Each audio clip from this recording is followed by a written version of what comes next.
Euskararen biziberritzearen erronkari buruz ari gara azken aldian asko, eta azken urtetan behar bada, azken hamarkadetan, arreta handia jarri da Euskara modu instrumentalean edo hizkuntzak konpetentziaren inguruan, eta ez hainbeste beste bi arlotan, eta bat da Euskararen egoera soziolinguistikoa ulertzeko giltzak ematean, baina bestea batez ere kulturan. Kultura elementu oso importantea da. Euskal kulturarik gabe Euskara gelditzen da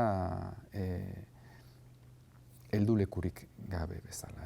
Eta orduan euskal kulturaren eragile izatea ezinbesteko tresna izango da hurrengo urteetan. Euskal kultura eragin behar da eta ulertu behar da baita ere zer den euskal kultura.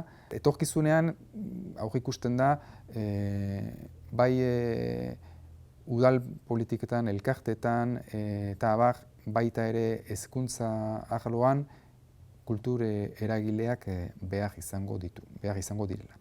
Eta beraz, kultur eragileak formatzeko asmoz, humanitate eta hezkuntza zientzien fakultatean euskal kulturaren eragiletza masterra eskaintzen dugu azken aldian. Eta, momentu honetan fase interesgarri batean gaude Euskal Herrian. Uste dute erronka handiak direla, politikoak, sozialak, ekonomikoak, eta kulturaren elementu hori ere